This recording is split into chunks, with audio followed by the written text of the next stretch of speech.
jogada, mas veja, o Lula é uma figura com uma sorte impressionante, né? Abençoado, protegido, porque assim, é uma coisa, inclusive, eu sempre debato, eu acho que a gente às vezes não dá gravidade para isso. Veja, o Lula é uma pessoa muito saudável, tá? Mas o Lula é um homem idoso, né? O Lula é um homem idoso que já passou dos seus 70 anos, então o Lula poderia ter morrido na prisão.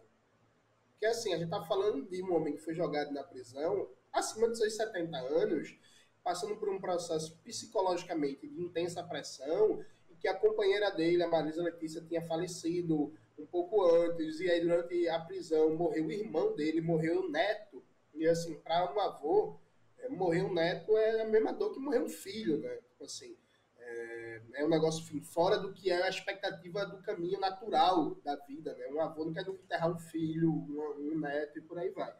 E aí o Lula conseguiu dar a volta por cima em um lance que até hoje, inclusive, para mim, não é muito bem explicado. Esse negócio da Vaza Jato, do tal do hacker de Araraquara, e que depois virou bolsonarista de novo, até hoje eu não acredito que foi esse cara que hackeou.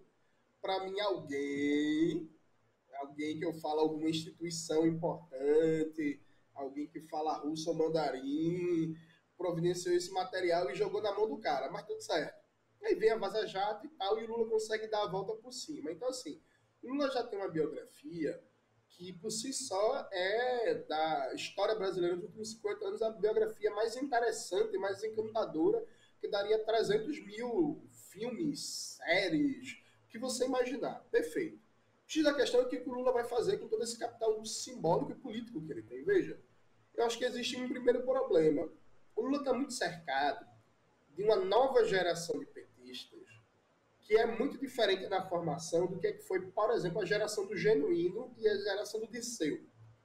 Quem foi Genuíno e Disseu? Só para ficar com uma figura simbólica representativa. São pessoas que começaram sua militância no movimento comunista, que passaram pelo impacto da Revolução Cubana, que atuaram na clandestinidade, frente à ditadura empresarial militar. Então são pessoas que têm uma expertise, que têm uma formação, que têm uma experiência, uma bagagem histórica, que para o bem e para o mal, você pode discordar ou concordar, mas são militantes ultra qualificados. Assim, você pode, por exemplo, discordar do Zé Disseu, mas ninguém pode chegar e dizer, por exemplo, que o Disseu não é um cara que entende da política brasileira como poucos, percebe? E você tem uma nova geração que não passou por essa quadra histórica, que é uma nova geração que entra na política muito mais por aparelhos burocráticos, uma experiência de gestão, que é representada, a meu ver, pelo Haddad. Que é uma geração que, a meu ver, não tem a malícia e a habilidade, tanto de negociação de bastidor, como de disputa de movimento de massas, que tem essa geração anterior. Então, eu acho que, primeira coisa, eu acho que o Lula está muito mal cercado, sabe? Eu acho que falta alguém como da velha guarda, como Disseu, como Genuíno, e outros que morreram, né? O Marco Aurélio Nogueira, Busquem, e por aí vai. Busquem. O Gilberto Carvalho, eu não sei se está no governo, o Gilberto Carvalho está vivo, bem, até Gilberto Carvalho está, mas numa posição menos central, né, do que antes. Pronto. Essa galera da velha guarda, acho que eles têm uma sapiência, uma compreensão da política que está fazendo falta. Acho que essa é a primeira coisa. Assim. Segunda coisa é que eu acho que o governo Lula vem... O Lula ele tem uma coisa que é parecida com o Brizola, que é uma espécie de política intuitiva. Né? Então o Lula bota uma ideia na cabeça, ele chega a uma visão, e é muito difícil mudar a ideia dele. Qual é a ideia do Lula, me parece? O Lula repetiu o que ele fez no primeiro período, que ele está esperando alguma coisa acontecer, que se crie um consenso tão grande na sociedade brasileira, que ele consiga, por exemplo, mudar a política de juros do Campos Neto sem necessariamente um enfrentamento. Tal sorte que todo mundo vai querer a saída do Campos Neto ou a mudança da política de juros, que é mais ou menos o que o Lula esperou para fazer, por exemplo, da virada do primeiro mandato para o segundo. Né? O primeiro mandato do Lula foi bem recuado em termos de política econômica, o Lula fez um superávit fiscal maior que o período FHC, só que aí veio a crise capitalista e o Lula conseguiu as condições políticas para liberar as grandes obras, o PAC, ampliar como nunca Minha Casa Minha Vida e por aí vai. Então me parece que o Lula está fazendo uma aposta muito perigosa, que eu acho que é dançar na beira do abismo, que veja, a economia brasileira vai entrar em recessão. Tudo constante, economia brasileira vai entrar em recessão. O que é a recessão? Quando a economia, por 2 trimestres, por 6 meses seguidos, ela não cresce. Aí é uma recessão técnica. Isso vai acontecer, percebe? Há uma queda cada vez maior do investimento privado.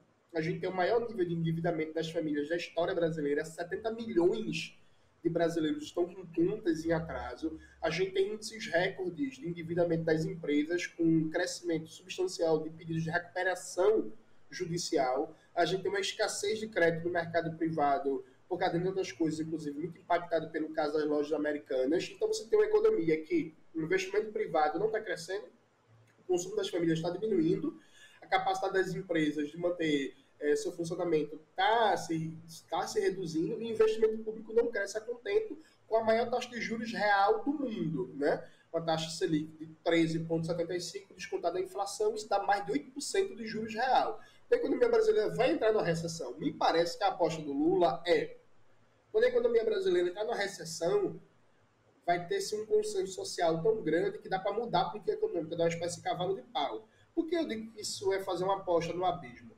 A mídia burguesa, é claro, vai fazer um debate que a culpa da recessão é do Lula. Sabe? Não, porque o PT é desenvolvimentista, porque o PT é keynesiano, porque gasta demais, porque o Estado está interferindo na economia, porque não sei o quê, é a nova matriz econômica 2.0, porque o Haddad é muito marxista. Vai ser isso o nível do debate. Assim, eu não acho que a gente tem um debate, porque, por exemplo, Conde, quase ninguém viu, mas os responsáveis pelo BTG Pactual e pela XP Investimentos falaram que a meta de inflação está descolada da realidade. Então, veja, até grandes representantes da burguesia brasileira falaram, essa meta de inflação, bicho, não dá para cumprir isso. Meta de inflação de 3%. Sabe o que a mídia burguesa fez? Ignorou. Então, o nível de comprometimento com o rentismo, por exemplo, da mídia, que é um aparato fundamental de formação de opinião, é tão grande, mas tão grande, que eles ignoraram até as opiniões de elementos da grande burguesia. Até a XP. Jones Manuel, aqui no Bom para Todos.